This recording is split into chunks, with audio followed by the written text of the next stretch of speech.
We are in the midst of a huge housing crisis right now. Before COVID broke out, we had a gigantic shortfall. We have 17 million families paying over half their income for housing. And I would love, as we start the conversation, your thoughts about how do we increase the supply of housing? What's going to take from both, obviously, the federal government, but all the other sectors to meaningfully increase supply of housing? 5 words: the will to do it. We have the ability. Now we need to have the will to do it. Anytime in this country, 580,000 people are homeless on any given night. As you suggest, 17 million people paying more than half of their income on rent. And the more we give vouchers, the more we know that there are not enough places for vouchers to go. And so we have a crisis that no one talks about much. We have a crisis in home ownership. We have a major crisis in this country for people to just live decent, to have some place to lay their heads. And so I think that it is incumbent upon us to decide that we want to make a difference. Thank you. It is, I've been struck and that it used to be, California, New York, there were certain markets that were super high cost. Now we're seeing the Atlantas of the world that used to be affordable increasingly aren't affordable. And COVID's really exacerbated that. Sure. That what we've seen is incomes, certainly for the bottom third of our society, have not moved that much. And yet housing prices have just exploded in the last few years. And that has created an even worse challenge. If you could wave your magic wand as HUD Secretary, which programs do you think have the most opportunity? And obviously we want to talk about Build Back Better and some very ambitious plans from the federal government to try to make a difference. Well, Build Back Better is a good place to start. Part of the problem we have is that supply is so lags demand that the prices have been driven up just because people can do it. Right. They know people want housing and there's not enough housing. So the Build Back Better plan would put in place about 2 million new homes and or homes that have been retrofitted in some way. We need those 2 million homes. Right now, we're probably behind about 4 million homes, but at least we put a dent in it. The other thing we're doing is trying to find ways to rehabilitate and rebuild neighborhoods that are already existing. Low-income housing that we can actually purchase and start to revitalize these communities. We've done it hundreds and hundreds of times, whether it be Georgetown or whether it be Hilton Head. We've done this over our history. And so we need to find ways to make sure that we can put people in a decent place to live. And I think the Build Back Better agenda, which is requesting not just the resources for climate change and for weatherization and looking at how maybe we can even do something faster by building more manufactured homes, doing more things that help nonprofits in communities on the ground build more homes. We're looking at every single possibility.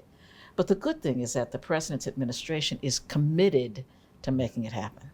Oh, that's great. I should have probably started there, but we jump right past why housing matters so much. And I think for so many, my observation is that for so many of us who grew up in good housing, we just take it for granted. When you talk to somebody who's experienced poverty housing or inadequate housing, it's such a visceral issue. But for you, why is housing so important? Well, growing up, I knew an awful lot of people that lived in public housing. We did not have much, but we did have a home, a place where you went and no one questioned who you were or where you were going or how you were going to be a success in your life. We had a home, a place that was safe, a place where we felt comfortable. When you look at the numbers of people today who don't even have a foundation, home is a foundation. And when you don't have that foundation, where do you start? Where do you start to put your thoughts together? Where do you find time to spend with your family? Family dinners are a thing of the past anyway. But as a kid, it was important to have that foundation. Where do you get dressed to go to church in the morning? What do you do when you have nothing? And so I know so many people, even today, who have so little. And what I had comparatively was so much. That, as we were taught as kids, to whom much has been given, much is required. And I believe that this is the work that is required of me to do, is to help people who need my help.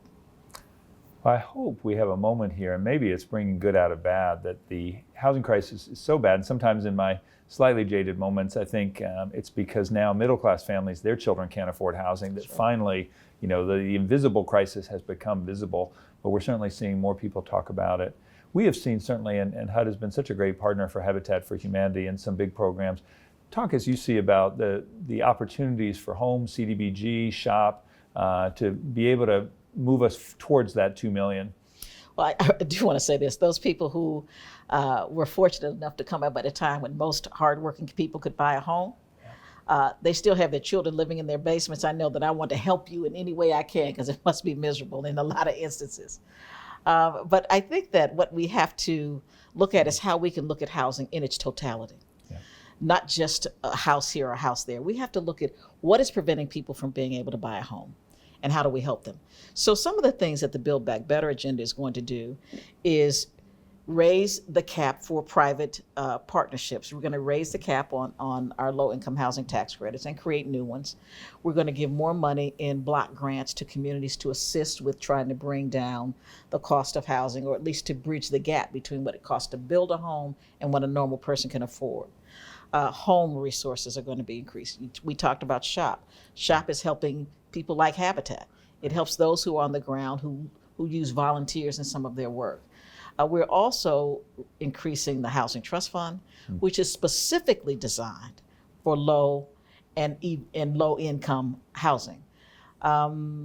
We are making it easier in terms of financing to get loans, small dollar loans. We are looking at how we address the appraisal process and try to take what we believe is systemic racism out of that process. I live in a home in one community, the house 2 doors from me, which is not as big as my house, which doesn't have the same land I have, is valued at $25,000 more than my house. And so when you start to look at what is happening with communities and how we value where we live, we have to look at it in its totality, not one house at a time. That's such a great point. And it is, obviously, we are a home ownership organization, and I would say there's a healthy tension. Our view, from an advocacy perspective, is we need more rental housing, we need supportive housing, and we need more affordable home ownership. But I've heard you talk about it, certainly. Talk about why home ownership matters for a family, but also for a community. Well, we have for so long made people believe that they could not afford to live in a home. And so there's so many people whose mindset is that I must rent because I can't afford to live in a home, where it really is just the opposite. More times than not, homeowners pay less in mortgage than they pay in rent. So most people who can afford a decent apartment can't afford a home. I think that as a nation, we have looked at people who may be lower income as not as worthy. And it's a part of our culture. And so we feel like, let's just give them some place where they can live. No, they're people just like all of us. And all of us want the same things. Every single person in this country wants a decent place to live, a safe neighborhood, good schools for their children, good police and fire and other services. We all, no matter our station in life, want the same thing. And we need to make sure that we treat every single person with the same dignity that we want to be treated. And that is why it is so important that we start to look at how we encourage more home ownership and encourage people to think bigger, to know that they are deserving, and to look at what we have to offer, because there are many tools we can use to help people get into homes. I would love to dig deeper. Thank you for that. No, we've seen over and over again across the country where it anchors, not only is it good for the family, and we know that for so many families, and especially low-income minority families, that owning a home over time has been the best way to create that intergenerational asset and close that wealth gap that we have seen so starkly. The other thing we've seen is some percent of home ownership anchors the community as well. Yeah. And we certainly wouldn't argue everybody should own a home. Some people, that doesn't fit their lifestyle or other needs, and not everyone is ready. But it is, I think, such a great opportunity. I think we do have a moment now where we certainly want to see growth in home ownership alongside. We need more supply of rental too, which we would certainly say. Well, one thing about the President's Build Back Better agenda is you are looking at a combination of the two. So we are putting tens of billions of dollars into public housing. We're putting tens of billions of dollars into vouchers. But we're also putting tens of billions of dollars into home ownership so that people have options. When you have options, you feel better about your choices. When you don't have a choice and it's just given to you, you never really feel good about it. Earlier today, I was at Herndon, and I'm looking at the new senior housing that was built with assistance from HUD, 202 housing, and how proud they were to live in such a decent, nice place. Everybody wants to live in a decent place. More times than that, that's home, whatever home means to you. But home is just a safe place. It is a place where you are comfortable. You may not have everything, but if you have a roof over your head, a decent roof over your head, it makes you feel good about yourself. And half of what we lose in this country is that people need to feel good about what we do, where we work.